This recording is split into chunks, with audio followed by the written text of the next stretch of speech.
son, you just hit with the wow effect.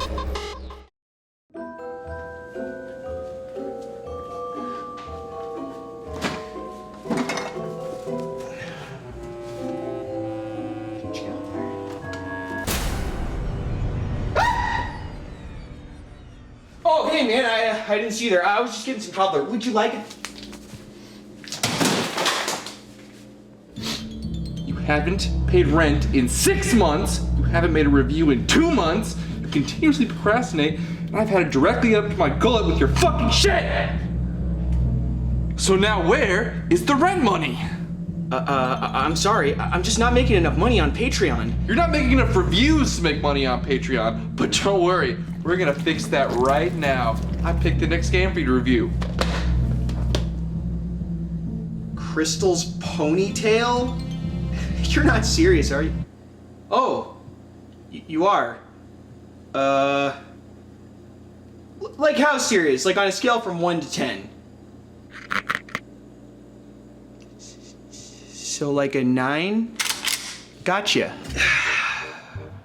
Hey everyone, welcome to another exciting episode of Peter Fershlogner Sushi and Reviews for like interviews. I'm being held captive. Call the police. Sorry. I have a bit of a cold.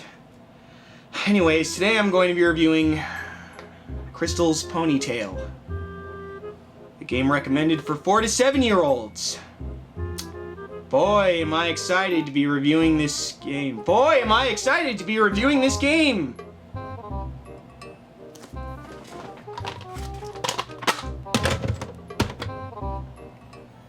So, Crystal's Ponytail is a game where you play as Crystal, a pony who wears way too much makeup on her journey to rescue her stupid friends from the clutches of Sharon, the evil Storm Witch. I don't know if her name is Sharon. Okay, first things first, let's go to the options here and change the difficulty because I like to live life on the edge. Oh cool, you can customize Crystal by changing the color of her hair. That's nice because I'd rather she didn't look like she was about to lecture me on the gender pay gap. I once knew a girl who lectured me on the gender pay gap. I guess you could say she gave me her 79.6 cents. Oh god, wait, was it okay to make that joke? Oh, okay, I'm safe. Anyways, I just want Crystal to look more like a Palomino horse. I don't know if you guys know this, but I had a Palomino horse growing up. Her name was Shutterstock. She was majestic as fuck. Now, I don't know if there's any horse fans out there, but let me tell you, I have nothing but respect for an animal that shits standing up. Alright, let's get this show on the road. Oh good, the very first enemies in the game are 2 puddles of water. Of course, there are sentient enemies in this game, like, for example, this pumpkin that can't move at all, so I guess he's not very threatening, at least not physically, but I don't like the way he's looking at me. He's giving me that look your drunk uncle gives you right before he commits a felony. You know the one. Anyways, there's also tumbleweeds, bats, birds, weird naked cat monkeys, goldfish. Wait, goldfish? Yes, goldfish.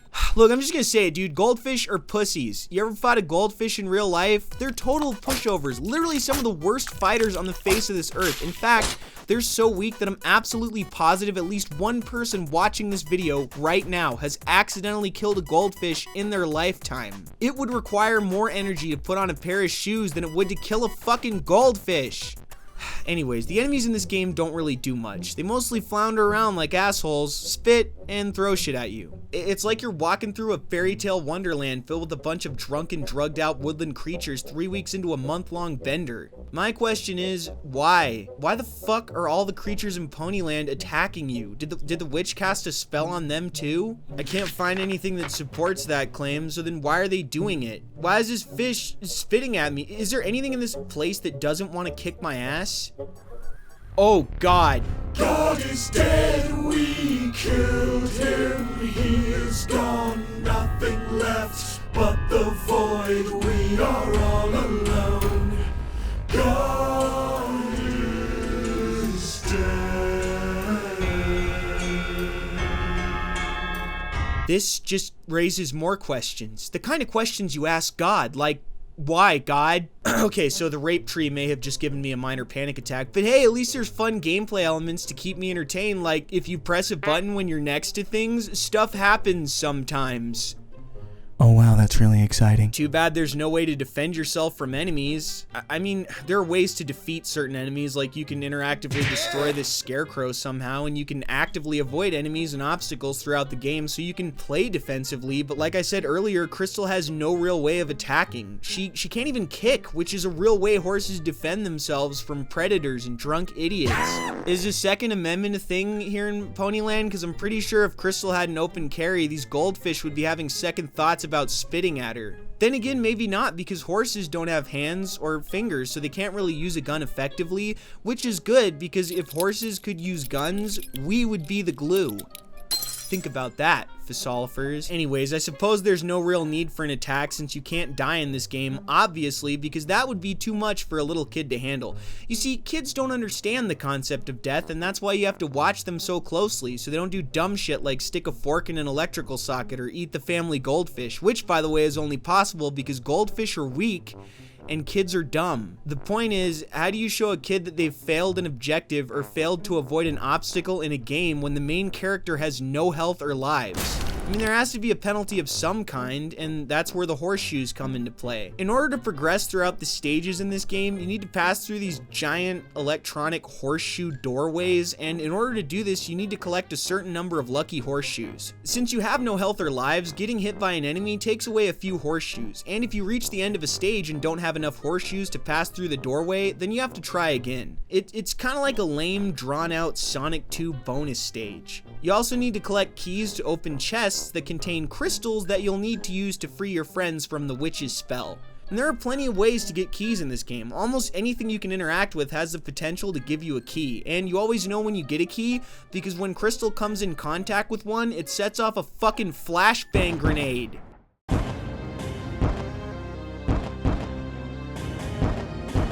Boy howdy, there's nothing quite like extreme ocular discomfort. Anyways, there's also a few minor puzzles to solve, so unlike the totally sterile environment in Barney's hide-and-seek game, at least this game has some educational value and, to a degree, a small learning curve. Still reminds me a lot of Barney though. Jeez, I've got 18 keys and 39 horseshoes currently in my possession. Where is Crystal storing all this stuff? It's not like she's got any saddlebags on, and keep in mind that she's also apparently carrying around her large group of paper-thin friends. What does she do, like roll them up like a bunch of posters, or does she have them stacked like a deck of cards? Look, these are the questions that need answering. Or maybe I'm like an insane person. I just have nothing to work with here. This game is so boring and simple. It's like Barney all over again. Except you're not a pedophilic Jedi in this game. You're just a horse who wears makeup, running around a hostile environment, avoiding the psychotic wildlife and sex offenders, desperately attempting to save your imprisoned friends from the world's dumbest witch. Baggy rainbow ponies fill your prisons, you don't even flinch. All our taxes paying for a horse imprisoned by a witch. Baggy rainbow ponies fill your prisons, you don't even flinch. All our taxes paying for a horse imprisoned by a witch. Smoke my crack and jack my dick, 2 ponies in the woods. This tree is a fucking sex offender. You can see it in his face. He's about to make God cry. That's why I built a prison. That's why I built a prison. That's why I built a prison. That's why I built a prison. You know what? This is stupid. I don't even want to review this game. I'm not doing it. I'm done. I'm out of here. Oh, hey man, I was just making sure you're still there. And you are, which is good. So, yep.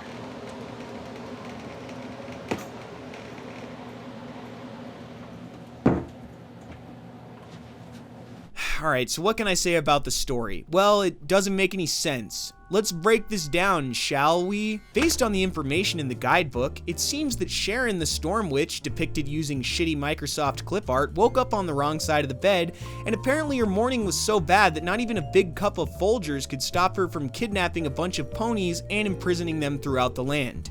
However, there was one pony that escaped the evil spell by being socially awkward. Crystal was shy and tended to keep a bit of a distance between herself and the other ponies, and that's how she was able to avoid the spell.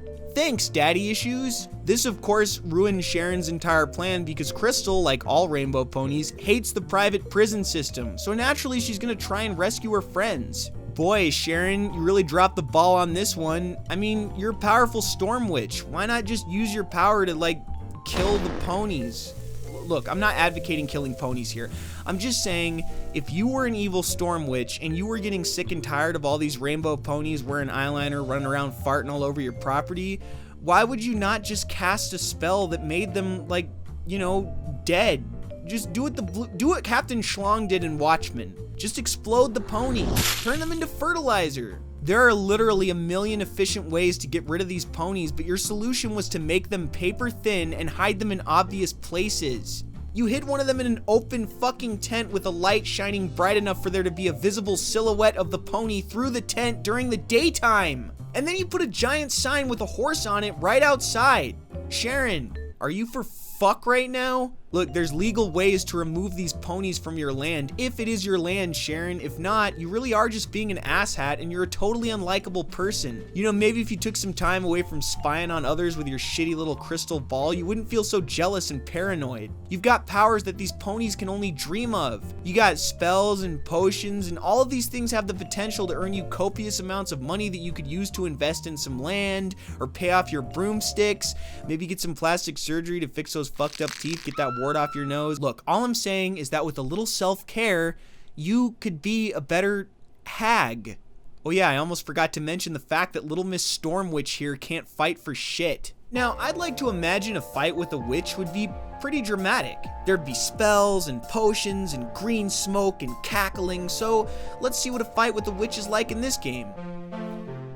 Uh-oh, better be careful. She floats in the air, kind of, above you. Oh no! Look, dude, this is just a game of grab ass. Where's the magic? Where are the lightning bolts? She got any, like, spells? Nope. She just floats around and attempts to attack your ass, which, by the way, is not a bad strategy. Only problem being that if she touches any other part of your body, she gets hurt. You can literally just face her direction and that will defeat her. Oh yeah, let's not forget the fact that Crystal was standing directly in front of the other ponies when Sharon hit them with her spell. She was right fucking there. Are you really so lazy that you couldn't be asked to move your spell slightly to the right? What kind of witch are you? Running into horses and getting injured? You're weak as fuck, Sharon. You don't even look like a witch, you fucked up carrot-fingered, big-nosed sack of potatoes looking ass. Speaking of looking ass, this game looks like ass. Okay, the graphics aren't the worst. There's visible effort in the visuals of this game. I mean, the objects in the foreground, the trees, flowers, mountains, and clouds, it's all there. It's just, something's just not right about the color palette and composition of some of the set pieces and characters in this game. I mean, the reeds look like shit on a stick. Is this barn made out of Slim Jims? And look, I don't mean to be a stickler here, but whose idea was it to design goofy looking Muppet spiders for a kid's game? First of all, spiders don't have 6 legs, they have 8, so that is not a spider. That is some kind of fat orange ant sitting in a web of lies. Second, if you're gonna have spiders in a kid's game, maybe you shouldn't make them look like cute little 6-legged Muppets because, like I said, 4-year-olds are dumb and you don't want to give them the impression that spiders are fluffy little bundles of joy, because then the first thing they're gonna do is try to eat one. But I digress. Sometimes the animations and graphics don't look that bad, but other times the colors seem off and the animations seem lazy and what is going on here? Oh my god, violence in a kid's game? What kind of message is this sending to the children? That it's okay to pull on people's ears? That flower pinwheels are nothing more than a cheaply produced gimmick? That...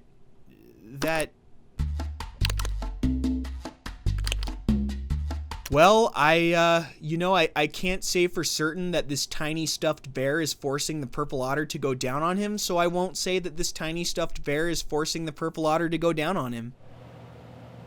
But you know what it looks like? The tiny stuffed bear is forcing the purple otter to go down on him. Is there like an interactive thing here? Can I hook onto this trailer real quick and just drag it off a fucking cliff? God, I'm so tired of this game. You know what?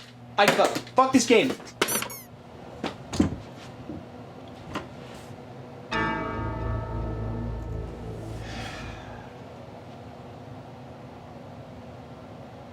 Got it!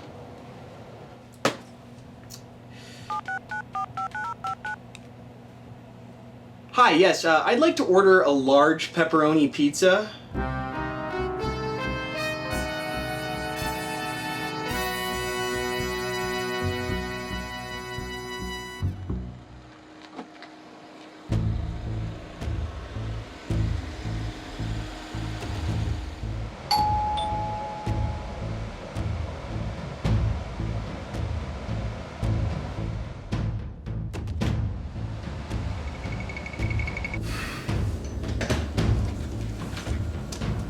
Hi. Hi. I have a pizza here for a gay boy Sam. That would be me. Oh shit! Oh, that hurts. You didn't see anything. I'm a pizza delivery driver. This ain't the first time I've seen somebody get shot.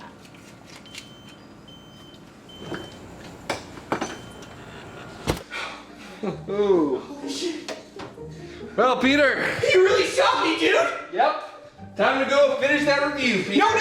Oh! No! Let's please! go. No! Time No! to finish the review. Please! I don't want to do it! Yeah. Please! Oh my god, no! No! Somebody call the Ponies are waiting, Peter. Ponies are waiting. Hey man, you can't just leave me tied up in here like this. It's against the law. It's against Jesus. Shit! Oh god! Oh, Here's the review. wait! How am I supposed to play the game?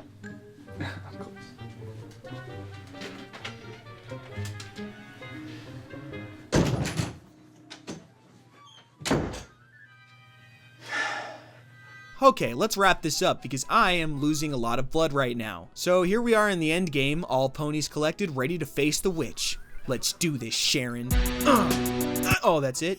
Right, the final boss is just the same boss fight as all the other boss fights. Good, good, good. You won. Come join the party in Pony Castle. Oh yeah, this is a great time to have a party. Hey, Patricia, would you mind sliding me over a slice of that cake? Oh, and while you're at it, maybe you could tell me what it was like enduring the paralytic nightmare of having your entire body compressed into a paper-thin version of your former self. The stagnant, droning anxiety building as you suffered in silence, trapped within your own mind, alone and afraid.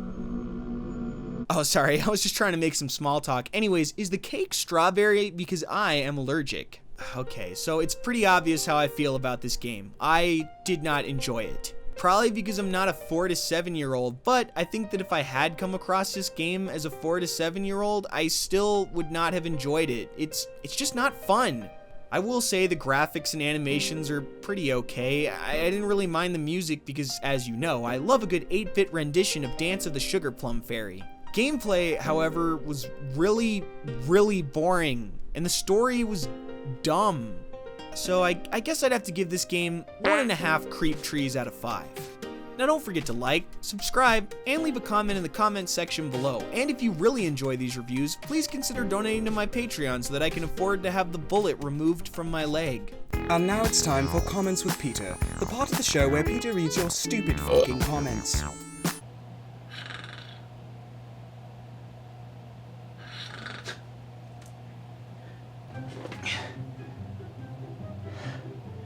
How long have I been in this chair? Hours? Days? I can't even remember.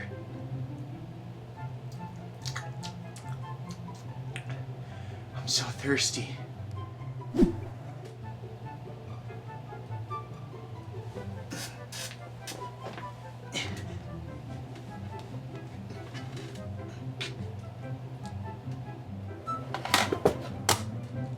Damn it!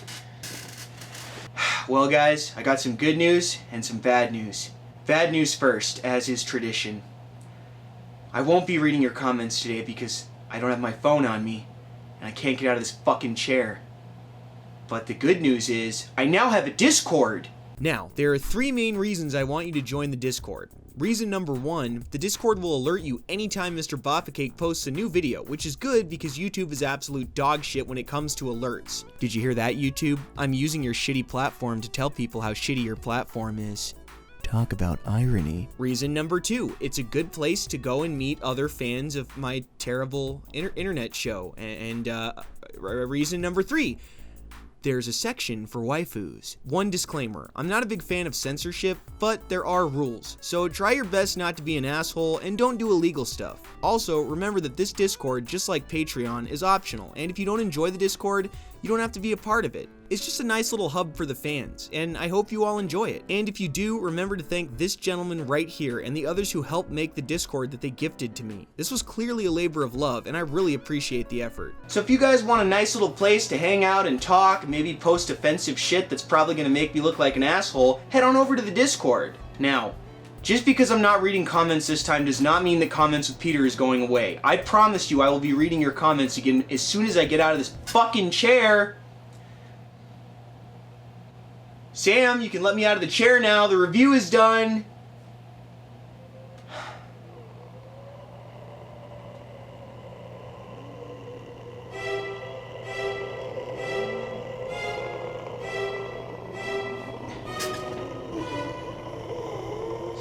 Something's not right.